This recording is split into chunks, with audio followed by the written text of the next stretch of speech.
Good morning students. आज की class में हम भाषा और व्याकरण पढ़ेंगे। लास्ट क्लास में मैंने आपको समझाया था कि भाषा क्या होता है।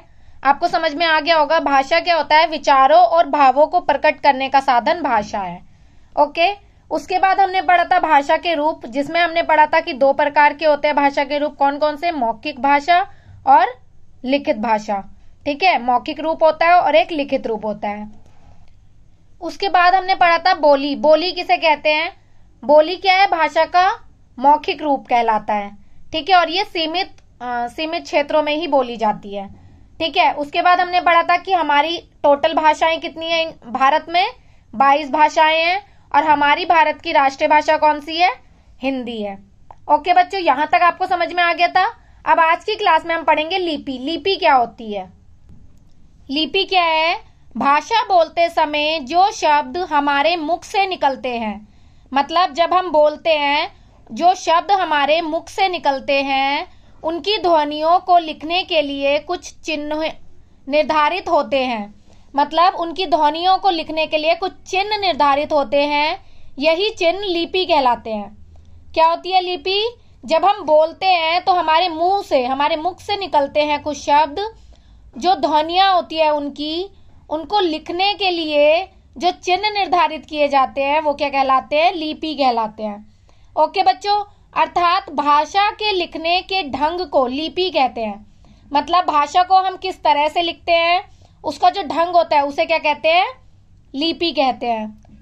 प्रत्येक भाषा की अपनी विशेष लिपि होती है। हर भाषा की अपनी अलग अलग लिपियां होती है। ठीक है, यहाँ आपको कुछ भाषाएं दी गई हैं और उनकी लिपियां दी गई हैं। जैसे हिंदी किस में लिखी जाती है? देवनागरी में। पंजाबी किस में लिखी जाती है? गुरुमुखी में। संस्कृत किस में लिखी जाती है? संस्कृत भी देवनागरी में लिखी जाती है। गुजराती भी देवनागरी में लिखी जाती है।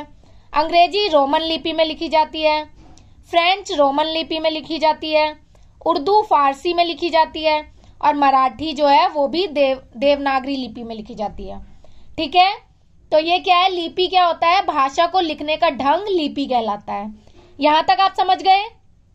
लिपि अर्थात भाषा के लिखित रूप द्वारा किसी भी भाषा के साहित्य को अमूल्य धरोहर के रूप में सुरक्षित रखा जा सकता है। लिपि का और मतलब दूसरे उसमें भी अगर लिपि को जाने तो क्या है? भाषा के लिखित रूप द्वारा किसी भी भाषा के साहित्य को अमूल्य धरोहर के रूप में सुरक्षित रखा जाता है। मतलब किसी भी भाषा को अगर हम लिपि के उससे लिखेंगे तो जो उसका साहित्य होता है, भाषा का साहित्य, उसे हम आगे के लिए संभाल के भी रख सकते हैं। ठीक है, सुरक्षित रख सकते हैं। क्योंकि आगे क्या होता है, जनरेशन चेंज होती है तो उन्हें, जैसे अब संस्कृत पहले बोली जाती थी, तो जो संस्कृत है वो हमें 6 के बाद पढ़ाई जाती है। तो जब आपको पता चलेगा कि संस्कृत किस तरह से बोली जाती है, ठीक है, और पहले के जो लोग थे वो प्रॉपर संस्कृत बोला करते थे और प्रॉपर हिंदी बोला करते थे। अभी क्या है कि हम हिंदी में भी इंग्लिश के शब्दों का यूज कर लेते हैं। अब हिंदी दिवस कब मनाया जाता है? पूरे भारत में प्रतिवर्ष 14 सितंबर को हिंदी दिवस के रूप में मनाया जाता है। 14 सितंबर का दिन जो है वो किसके रूप में मनाया जाता है? हिंदी दिवस के रूप में मनाया जाता है। ठीक है बच्चों, ये बात आपको याद रखनी है। आपके एग्जाम में भी पूछ सकते हैं कि हिंदी दिवस कब मनाया जाता है, तो आपको लिखना है 14 सितंबर। उसके बाद हम पढ़ेंगे व्याकरण क्या होता है। व्याकरण की तो आपकी बुक है, तो आपको व्याकरण तो समझना पड़ेगा कि व्याकरण क्या होता है। संसार में अनेक भाषाएं प्रचलित है। सभी भाषाओं के अपने कुछ नियम होते हैं। किसी भी भाषा को बोलने तथा लिखने में हमें उस भाषा के नियमों का विशेष ध्यान रखना पड़ता है। ठीक है, संसार में अलग अलग भाषाएं हैं। ठीक है, सभी भाषाओं के अपने अपने नियम भी होते हैं। इंग्लिश के अलग नियम होते हैं, हिंदी के अलग नियम होते हैं। तो किसी भी भाषा को बोलने और लिखने के लिए नियमों का विशेष ध्यान रखना पड़ता है। जब व्यक्ति को भाषा के नियमों का ठीक ठीक ज्ञान हो जाता है तो व्यक्ति शुद्ध बोलता है। यही होता है ना, जब अगर हम इंग्लिश के रूल्स सीख लेते हैं और नियम सीख लेते हैं तो क्या होता है? हम इंग्लिश को बहुत अच्छे से बोल पाते हैं, शुद्ध तरीके से बोल पाते हैं। शुद्ध लिखता है और शुद्ध पढ़ता है। अगर हम हिंदी के रूल्स सीख लेंगे, नियम सीख लेंगे, तो हम शुद्ध बोलेंगे, शुद्ध लिखेंगे और शुद्ध ही पढ़ेंगे। किसी भाषा के नियमों को ही उस भाषा का व्याकरण कैसे हैं, मतलब किसी भी भाषा के जो नियम है उसी भाषा का व्याकरण उसे कहते हैं। जैसे कि हम देख लेते हैं, परिभाषा भी यहाँ पे दी हुई है।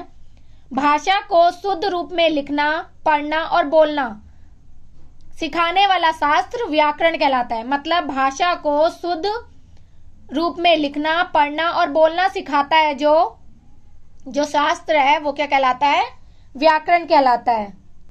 तो यहां तक आप समझ गए व्याकरण क्या कहलाता है।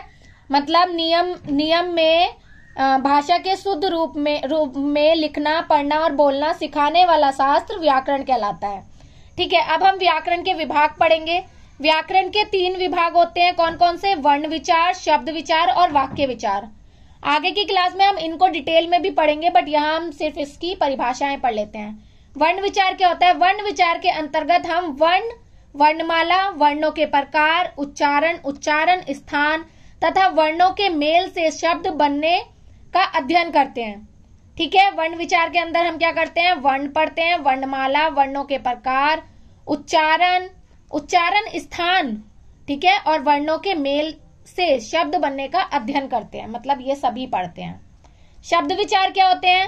शब्द विचार के अंतर्गत हम शब्द की परिभाषा, शब्द के विभिन्न प्रकारों, शब्द की उत्पत्ति, शब्द रचना तथा शब्द के अर्थ का अध्ययन करते हैं। शब्द विचार में क्या क्या पढ़ते हैं हम, परिभाषा शब्द की, उसके विभिन्न प्रकार, शब्द की उत्पत्ति, शब्द रचना और उसके अर्थ के बारे में पढ़ते हैं। ठीक है बच्चों, उसके बाद है वाक्य विचार। वाक्य विचार के अंतर्गत हम वाक्य की रचना, वाक्य के भेदों तथा वाक्य के अंगों का अध्ययन करते हैं। क्या क्या पढ़ते हैं वाक्य विचार के अंदर हम, वाक्य की रचना, वाक्य के भेद और वाक्य के अंगों को पढ़ते हैं। ओके, अभी आपको सिर्फ बताया गया है कि इन तीनों के अंदर आप क्या क्या पढ़ेंगे।